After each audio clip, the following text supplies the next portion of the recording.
What separates the human from the divine is neither the body nor time. It is forgetfulness. We forget that we are gods and that our souls are as ancient as the creation of the universe itself. Among all spiritual traditions that seek to remind humanity of its celestial origins, few are as profound, complete, or dangerously revealing as Hermeticism. In modern life, hectic, superficial, and saturated with stimuli, most people seek quick relief for pains that demand to be heard, not rushed. Yet the Hermeticist does not seek mere relief. The Hermeticist does not desire ready-made answers or formulas. Instead, they seek the key that unlocks the final door. This key is not found in books, gurus, or doctrines, but resides in the deepest core of one's being, concealed beneath 7 veils. Discovering it is not an outward journey, but a continuous descent inward.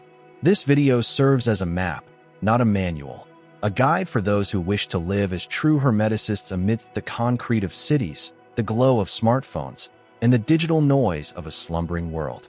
If you have come this far, perhaps you are ready to remember. Silence is unbearable to a mind conditioned by noise. When freed from external sounds, most people immediately fill the void with thoughts, memories, worries, or projections. We resist silence because it reveals us, and few are prepared to face themselves without masks. Yet silence is not emptiness, it is presence, a fertile ground where truth can emerge. In Hermetic traditions, silence is more than a virtue. It is a spiritual technology, a science of inner listening. In the inner chambers of Egyptian temples, the initiate's first portal was not words, but their absence. Entering the mysteries, they were deprived of stimuli, confined to darkness and absolute silence.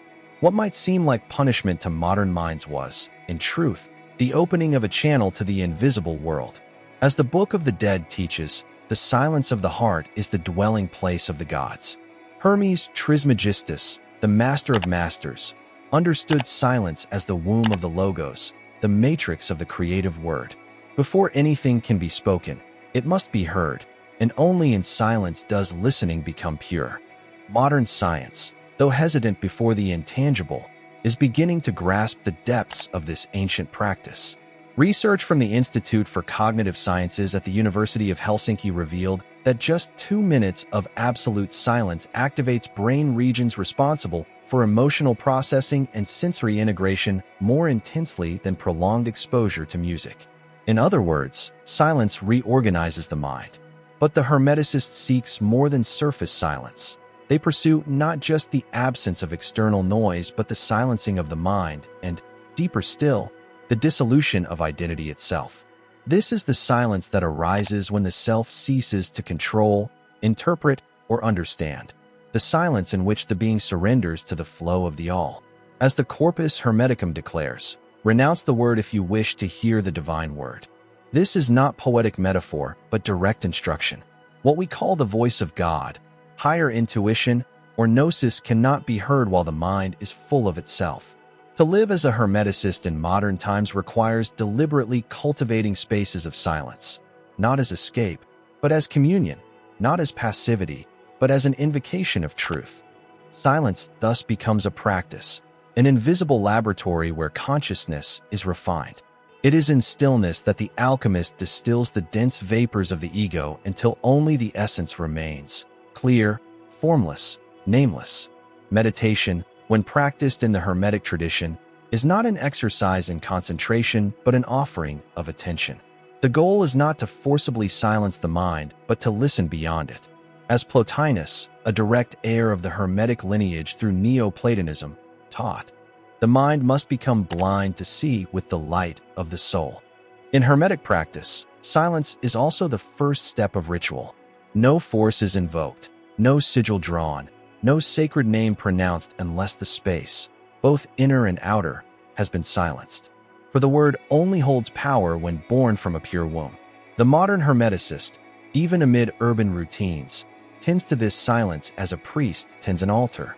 They rise before the crowds, not for productivity, but to listen. They walk, eat, and contemplate in silence, not as habit, but as sacred duty. For they know that silence is the only mirror where truth can reflect without distortion. Gradually, Silence ceases to be a mere moment of the day and becomes a state of being.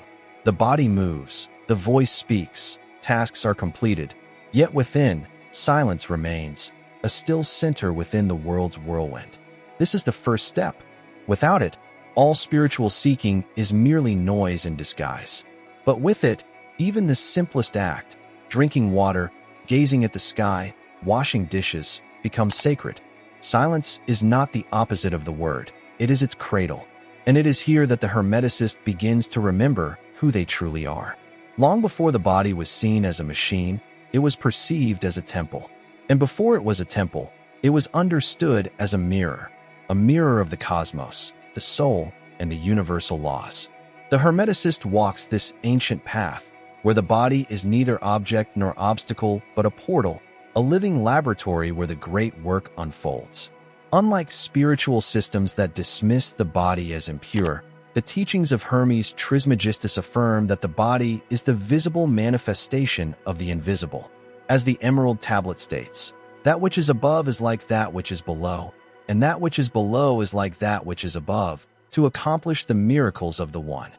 The body is this sacred below, reflecting the archetypes of the soul. The heart is the inner sun, the liver the warrior Mars, the kidneys the scales of Libra. This is not mere astrology, but a profound vision of the body as microcosm, the incarnation of subtle forces in organized matter. But how does one live this wisdom in a world that treats the body as either a tool for production or an object of display?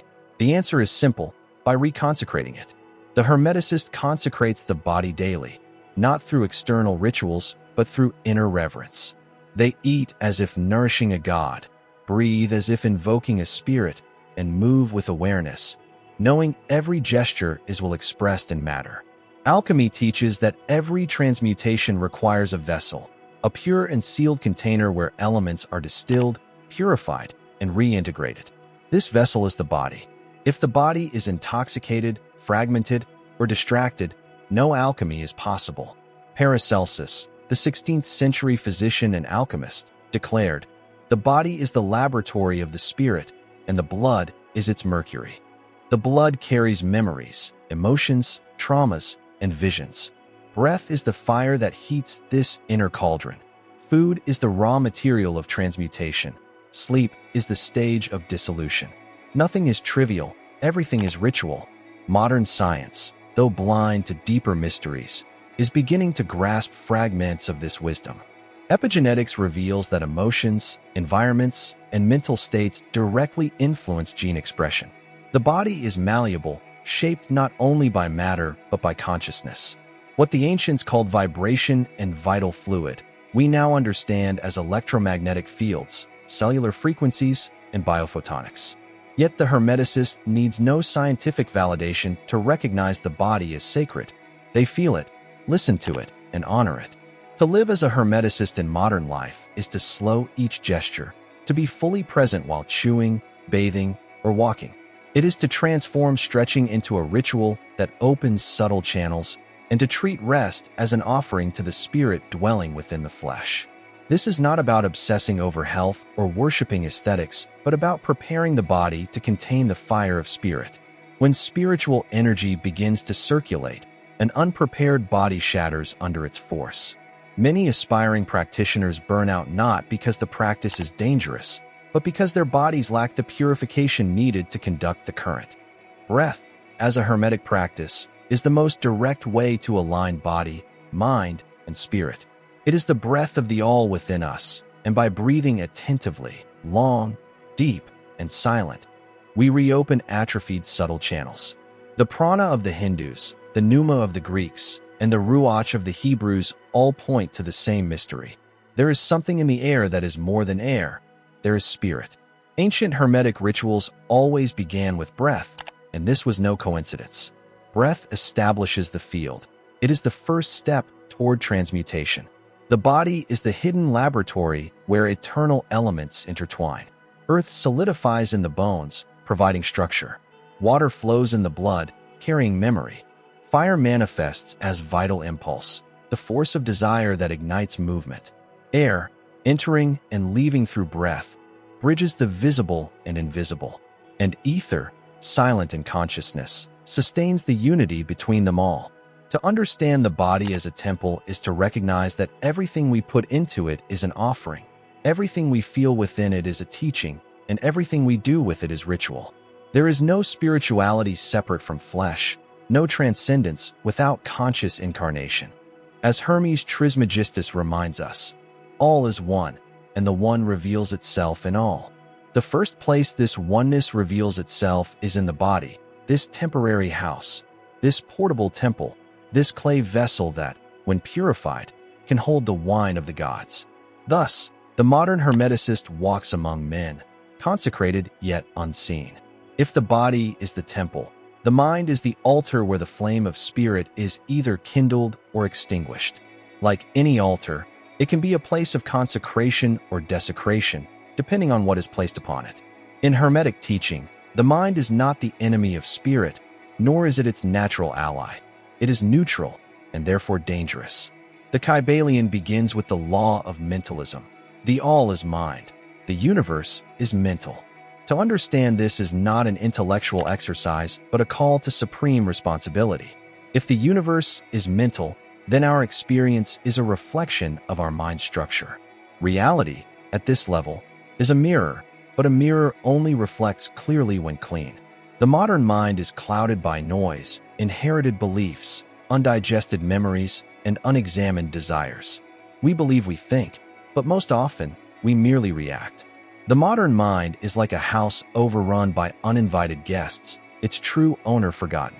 To live as a Hermeticist is to reclaim sovereignty over this inner space, to observe the mind with the discernment of an initiatic gardener, neither judging the weeds nor allowing them to grow unchecked. Silence prepares the soil, but discernment cultivates the right seeds. Here, the mind reveals itself not only as a mirror but as a sword, one that cuts, separates, and defines. The Hermeticist wields this sword with precision, slicing through illusions about the self, the world, others, and even God. Only by piercing these veils can one behold reality. Plato, heir to Hermetic thought, taught that the soul must remember, for all true knowledge is remembrance. The disciplined mind does not accumulate information, but removes the debris blocking this remembrance. The Hermetic mind is not a library, it is clarity. This is not a rejection of reason, but its purification. Reason, when refined by silence and guided by intuition, becomes an ally of revelation. Hermes never separated the rational from the spiritual. He integrated them, but reason must serve, not govern. Depth psychology, particularly the work of Carl Jung, who was deeply influenced by Gnosticism and Hermeticism, echoes this path. Jung wrote, "Enlightenment does not come from imagining figures of light, but by making the darkness conscious." The Hermetic mind does not flee the shadow, it studies it, knowing that the gold of consciousness lies hidden in the mud of the unconscious. In the Hermeticist's mental laboratory, every thought is analyzed like a reagent. Does it produce expansion or contraction, clarity or confusion, love or fear? The Hermeticist does not identify with thoughts, but contemplates them, transforming them into symbols for the work. Practices like Socratic self-inquiry, archetypal study, dream analysis, journaling, and active imagination all serve this purpose when used with pure intention. The mind, like a crystal, can focus or scatter light. But beyond the mind lies a portal. When purified, silenced, and aligned with the heart, it opens to higher realities, not as fantasy, but as expanded perception. Here, the mind becomes an instrument of Nosce, direct, intuitive knowledge. This Gnosis is not theory, but lived experience. The mind, perfected, ceases to be a battlefield and becomes a field of creation, a mirror reflecting the divine, a sword defending truth. Will is the fire that animates, the force that transforms knowledge into path, intuition into action, intention into destiny. In Hermeticism, will is not mere desire but an unquenchable flame, one that seeks only to accomplish the work. And what is the work? It is not a choice but a calling, not a career, mission, or project, but destiny. Human will, aligned with the mind of the all, moves heaven and earth. This is cosmic law. Yet this will is not born pure. It is forged in the alchemical fire, burned free of hesitation, ego, and illusion. The Corpus Hermeticum states, "You shall not attain the Most High while your will is divided." The Hermeticist knows that every choice is a renunciation. In modern life, where distractions fragment attention, maintaining aligned will is an act of supreme magic. True will does not impose itself, it is heard. It comes as unease, as intuition, as an inner certainty. Once embraced, it offers no guarantees, only the path. As Aleister Crowley, misunderstood yet deeply hermetic, wrote, "Do what thou wilt shall be the whole of the law." This will is not whim, but the soul's imperative, unyielding to fear or trend. In daily life, this will manifests as the work. For the Hermeticist, life is not a series of experiences, but a continuous act of transmutation, where everything, even pain and failure, serves as raw material. Each day, the Hermeticist shapes reality like an alchemist at the furnace, not from control, but from reverence. The HeartMath Institute has shown that coherent intention affects not only individual physiology, but the electromagnetic field around the body. Conscious will reorganizes reality, but only when thought, emotion, word, and action align.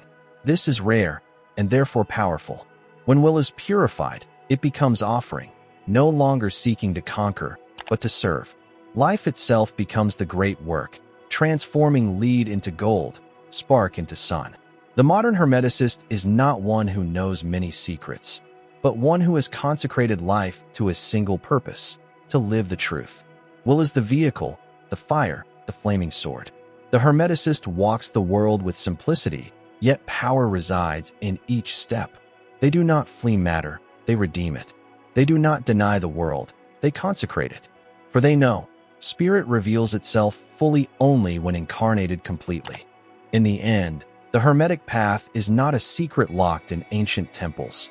It is alive in every breath you take, every thought you shape, every silent moment you dare to enter. The question is not whether the divine speaks, but whether you are willing to listen. If this message has stirred something within you, help us carry this flame further.